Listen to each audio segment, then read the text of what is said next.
마가복음 제9장. 엿새 후에 예수께서 베드로와 야고보와 요한을 데리시고 따로 높은 산에 올라가셨더니 그들 앞에서 변형되사 그 옷이 광채가 나며 세상에서 빨래하는 자가 그렇게 희게 할 수 없을 만큼 매우 희어졌더라.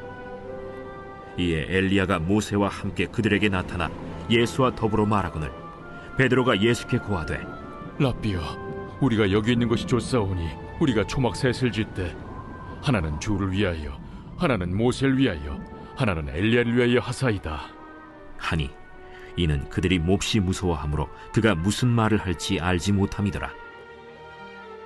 마침 구름이 와서 그들을 덮으며 구름 속에서 소리가 나되, 이는 내 사랑하는 아들이니 너희는 그의 말을 들으라 하는지라. 문득 둘러보니 아무도 보이지 아니하고 오직 예수와 자기들 뿐이었더라.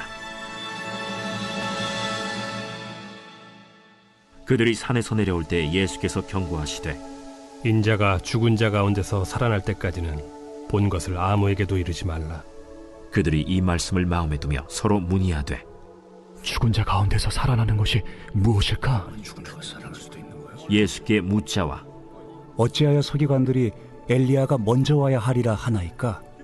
엘리야가 과연 먼저 와서 모든 것을 회복하거니와 어찌 인자에 대하여 기록하기를 많은 고난을 받고 멸시를 당하리라 하였느냐?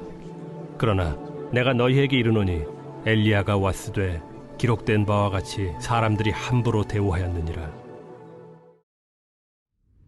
할렐루야. 사랑하는 열린문교회 성도 여러분, 오늘도 주님이 주시는 참 평안 가운데 단잠 주무셨습니까? 3월 4일 월요일 아침 하나님께서 허락하신 귀한 하루가 시작되었습니다. 오늘도 하나님의 말씀을 묵상하시며 말씀의 기준이 세워지고 그리고 그 세운 기준으로 오늘 하루를 살아내시는 저와 여러분들이 되셨으면 좋겠습니다. 오늘 매일 성경의 제목은 변화산과 갈보리산이라고 되어 있습니다. 오늘 말씀에서는 베드로와 요한 그리고 야고보 세 제자와 함께 변화산에 예수님과 함께 올라 눈앞에 놀라운 광경을 보고 그것이 무슨 의미인지 여전히 갈피를 잡지 못하고 있는 셋을 볼 수 있는데요. 그도 그럴 것이 한 번도 들어본 적도 없고 경험해 보지 못한 일을 눈으로 보고 또 예수님께서는 계속해서 말씀해 주시지만 그 말이 도통 무슨 말인지 이해가 되지 않았을 것입니다. 고난은 무엇이고 부활은 무엇인지 땅의 일들을 걱정하며 살아가는 제자들에게 비교할 수 없는 큰 하늘의 일을 말씀하시는 예수님을 이해하는 것은 어렵기만 했을 것입니다. 하지만 예수님께서는 그 모든 일을 제자들에게 하나하나 보여주시고 설명해 주십니다. 오늘 2절에서 3절 말씀을 보면 엿새 후에 예수께서 베드로와 야고보와 요한을 데리시고 따로 높은 산에 올라가셨더니 그들 앞에서 변형되사 그 옷이 광채가 나며 세상에서 빨래하는 자가 그렇게 희게 할 수 없을 만큼 매우 희어졌더라. 오늘 예수님이 베드로와 야고보와 요한을 데리고 산으로 가십니다. 그런데 왜 이 세 사람이었을까를 생각해 보았는데요. 그들이 예수님의 뜻을 잘 이해하고 그리고 훌륭한 제자들이어서 그랬을까라고 생각을 해봤는데요. 오늘 2절 말씀에 엿새 후에라고 되어 있는데요. 엿새 전에는 어떤 일이 일어났을까요? 사람들이 나를 누구라고 하느냐라는 질문을 하시며 베드로에게 너는 나를 그러면 누구라고 생각하느냐라고 물으시죠. 그리고 베드로는 주는 그리스도시요 살아계신 하나님의 아들이십니다 라고 그 위대한 고백을 하게 됩니다. 이에 예수님께서는 칭찬을 하시면서 내가 천국의 열쇠를 내게 주겠다라고 말씀을 하시고 자신이 예루살렘에 올라가서 고난을 받아 죽임을 당하고 3일 만에 부활할 것을 제자들에게 말씀하셨습니다.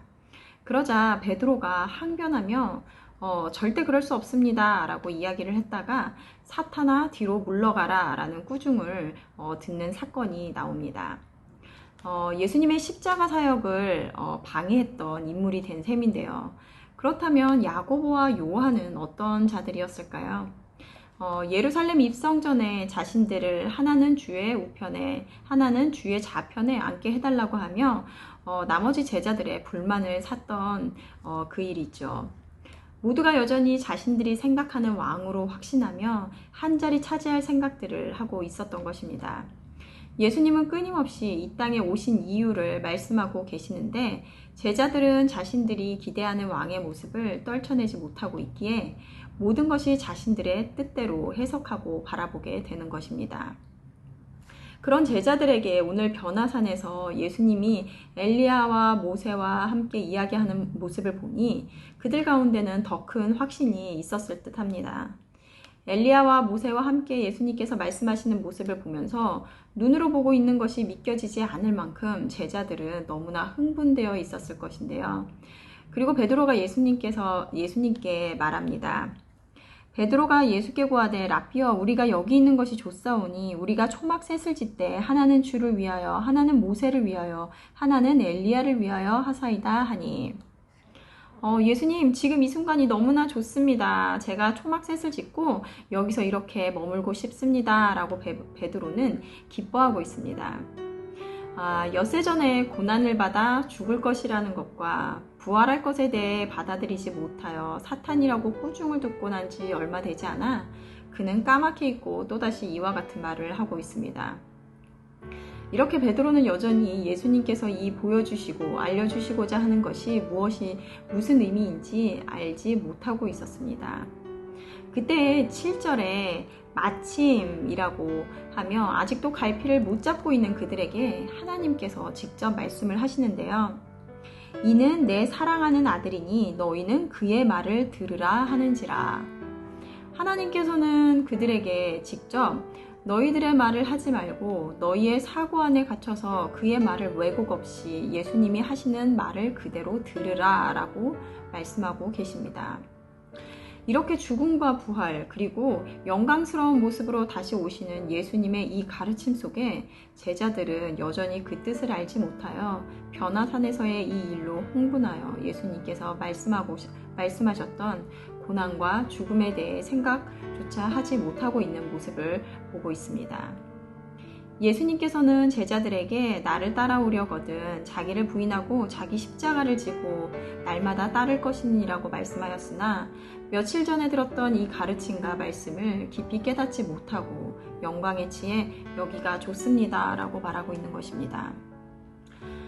우리가 신앙생활을 하면서 아직 그 예수님의 말씀이 무엇인지 깨닫지 못하였던 제자들처럼 주님 저는 이곳이 좋습니다. 내가 알고 있는 방식대로 믿고 싶은 대로 신앙생활을 하며 행복하게 살고 싶습니다 라고 말하고 있는지는 아닌지 되돌아봅니다. 초막을 짓겠다던 베드로는 물론 좋은 마음으로 존경과 기쁨으로 그 말을 하였을 것입니다. 하지만 중요한 것은 예수님을 옆에 두고 자신이 생각한 모습으로 기대하는 모습의 예수님을 보며 기뻐하는 것이 아니라 진정한 예수님의 실체를 알고 섬기는 것입니다. 내 열심과 내 뜻이 중요한 것이 아니라 예수님의 마음과 그 뜻을 헤아려 그것을 행하는 것이 중요하다는 것입니다. 너희가 생각하는 민족적 왕으로 군림하는 메시아가 아니라 이 세상의 죄를 위하여 낮아지고 희생하는 자리로 오신 메시아라는 것을 알아야 한다라고 말씀하고 계십니다. 우리는 잘 알고 있습니다. 예수님께서는 이 제자들의 연약함에도 끝까지 보여주시고 가르치시며 결국에 이 세 명의 제자는 초대교회의 기둥의 역할을 감당하게 됩니다. 제자들은 예수님이 십자가에서 죽으시고 다시 부활하셨을 때 지금의 이 순간들의 의미를 깨달았을 것입니다.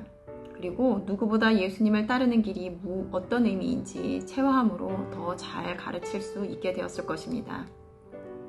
예수님을 따르려면 무엇부터 걷어내야 하는 것인지 그럴 때 진정한 말씀이 그들 가운데 심겨질 것을 알게 되었을 것입니다.